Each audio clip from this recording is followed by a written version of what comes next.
తెలుగు ప్రేక్షకులు నమస్కారం. నేను మీ ప్రసాద్ మండేలా. ప్రస్తుతం మనతో పాటు ఉన్నారు టీడీపీ సీనియర్ నేత ఆమదాల ఎమ్మెల్యే పీయూసీ చైర్మన్ కోన రవికుమార్ గారు. రవికుమార్ గారు, సుదీర్ఘ అమెరికా యాత్ర పర్సనల్ ప్రొఫెషనల్? పర్సనల్ కాదు, ప్రొఫెషనల్. ఒకటి పార్టీ, రెండు అక్కడ జరుగుతున్నటువంటి కొన్ని పరిశీలించడం, నేర్చుకోవడం, మూడు వాటిని మనం ఇక్కడ ఎంతవరకు అమలు చేయగలమో పరిశీలించడం.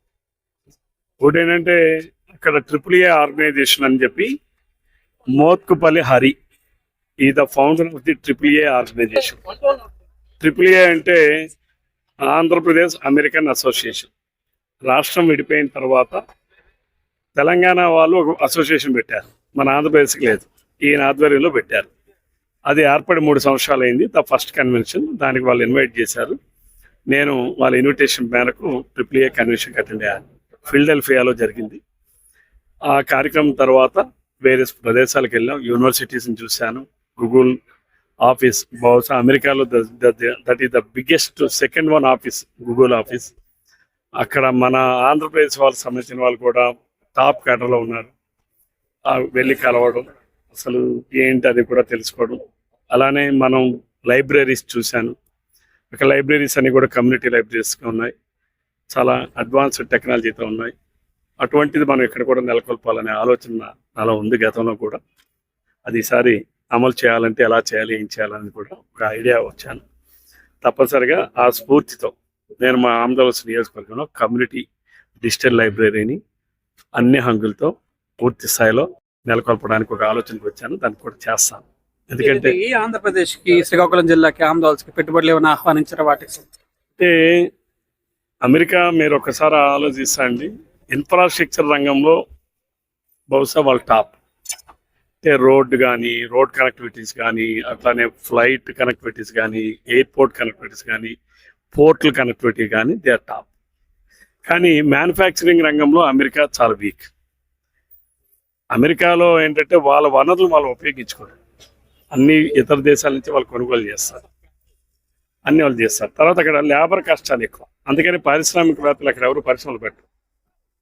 లేబర్ కాస్ట్ కొన్నటువంటి పక్కన మెక్సికోలో పెడతారు, లేదా చైనా నుంచి వస్తాయి, లేదా తైవాన్ నుంచి వస్తాయి, ఇట్లా వేరే ప్రదేశాల నుంచి వస్తాయి. మ్యానుఫ్యాక్చరింగ్లో అమెరికా దేశం చాలా వెనుకబడి ఉంటుంది. వెనుకబడి అంటే వాళ్ళు చేయరు. రీజన్ ఏంటంటే లేబర్ కాస్ట్ ఎక్కువ. రెండవది ఇతర సదుపాయాల్లో ఇతర వాళ్ళ రిసోర్సెస్ని వాళ్ళు వినియోగించుకోవడానికి ఇష్టపడరు. ఈవెన్ అమెరికాలో గృహ నిర్మాణాలన్నీ ఇక్కడైతే మనం కాంక్రీట్తో కడతాం, అక్కడంతా కూడాను వుడ్తో కడతారు. ఆ వుడ్ అనేది పక్కన కెనడా దేశం నుంచే వస్తుంది అక్కడ ఉన్నటువంటిది. అంటే మనం ఇక్కడ మన ప్రాంతానికి ఏది రావాలి, ఎలా వస్తే బాగుంటుంది, ఏమిటనేది కాస్త తెలుసుకోవడానికి, నేర్చుకోవడానికి వెళ్ళాం. అక్కడ కూడా నేను అమెరికాలోనే ద టాపెస్ట్ యూనివర్సిటీలో ఒక టాపెస్ట్ ప్రోగ్రామ్ ఏంటంటే యునైటెడ్ ఆఫ్ టెక్సాస్ యూనివర్సిటీ అని. ఆ యూనివర్సిటీలో ఒక skill development program government of అక్కడ ఫెడరల్ గవర్నమెంట్, లోకల్ గవర్నమెంట్స్ కూడా సపోర్ట్ చేస్తాయి. Per year 500 to 600 crores support చేస్తుంది. వాళ్ళు చేసేది చాలా బాగుంది అక్కడ స్కిల్ డెవలప్మెంట్స్. అందులో ఏంటంటే 3D యానిమేషన్, మనం బొమ్మలు చూస్తుంటాం, కానీ ఇది 3Dలో మిషన్ ఉంటుంది. అంటే సపోజ్ ఇప్పుడు మనకు ఒక ఆటో ఉంది, ఒక ఆటోకి ఏదో రిపేర్ వచ్చింది, ఒక పార్ట్ కావాలి.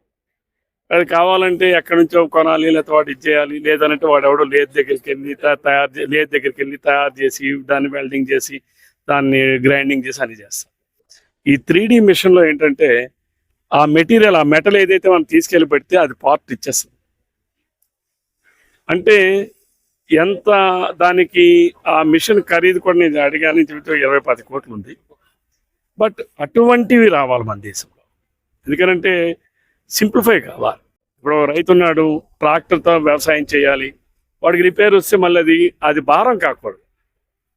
ఇటువంటి పద్ధతులు, ఆధునిక పద్ధతులు అన్నీ రావాలి. అవి కొన్ని నేర్చుకున్నా, కొన్ని ప్రభుత్వం దృష్టికి తీసుకుని వెళ్తాం. ఎందుకంటే ఇది ఒక వ్యక్తిగా నేను చేయవలసినే కాదు, ప్రభుత్వం దృష్టికి తీసుకుని వెళ్తే వాళ్ళు ఆలోచిస్తారు, పరిశీలిస్తారు. బట్ అటువంటి టెక్నాలజీని ఇంకా నేను వెళ్ళలేదు, ఎక్కడికి వచ్చాం. బట్ అక్కడ నుంచి నేను ఇన్స్పైర్ పొందింది ఒక మంచి డిజిటల్ లైబ్రరీని అయితే మాత్రం అన్ని హంగులతో, అన్ని సదుపాయాలతో నేను ఆంధ్రప్రదేశ్లో హెడ్ క్వార్టర్స్లో కట్టాలని నిర్ణయానికి వచ్చాను. అక్కడ కడతా.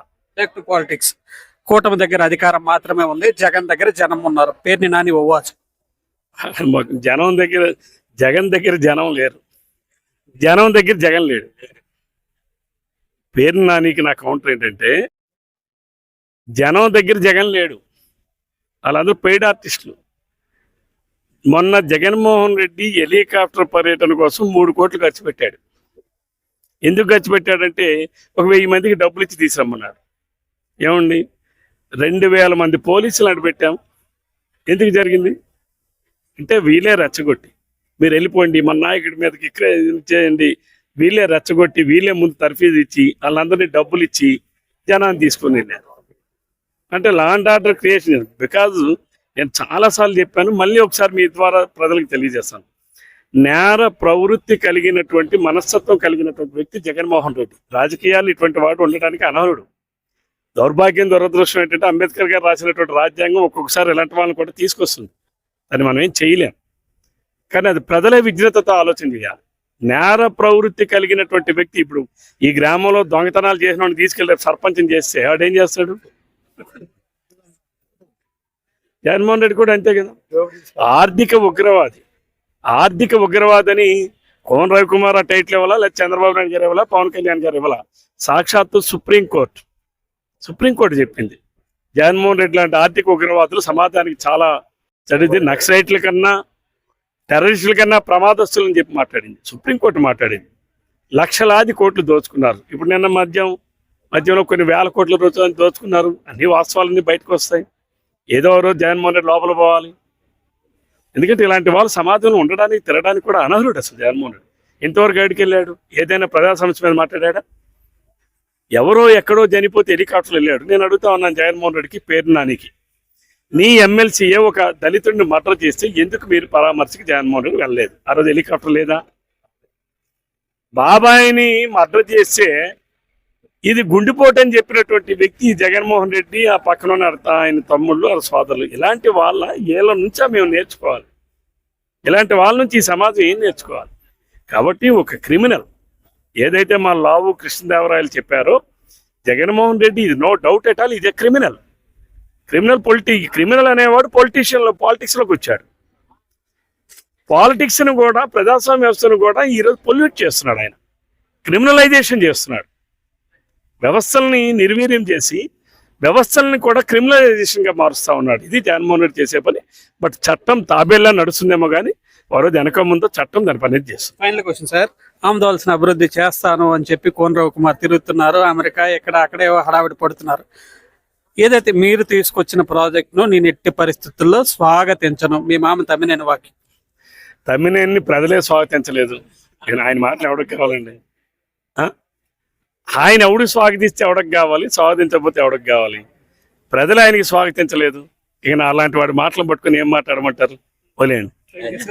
ఇది ఆమదవలస ఎమ్మెల్యే కోన రవికుమార్ క్లారిటీ ఇచ్చేశారు. అమెరికాలో ఎన్నో రకాల పెట్టుబడులకు సంబంధించి అనేక రకాల విషయాలు చూశానని, భవిష్యత్తులో ఆమదవలసలో ఒక లైబ్రరీతో పాటు అనేక అభివృద్ధి కార్యక్రమాలకు శ్రీకారం చుట్టనున్నానని చెప్పి ఆమదవలస ఎమ్మెల్యే పియూసీ చైర్మన్ కోన రవికుమార్ స్పష్టం చేశారు. ఇంకొక పేరుని నాని ఇటీవల తీసిన ఏదైతే వ్యాఖ్యలు ఉన్నాయో, విమర్శలు ఉన్నాయో దానిపై కూడా క్లారిటీ ఇచ్చారు. భవిష్యత్తులో జగన్ వెనక జనాలే లేరని అది ముందు జగన్ గ్రహించాలనుకుని కోన రవికుమార్ ఎద్దేవా చేస్తున్న పరిస్థితి ఉంది. శ్రీకాకుళం జిల్లా ఆమదవలస నియోజకవర్గం నుంచి కెమెరా పర్సన్ నాగుతో ప్రశాంత్, తెలుగు న్యూస్.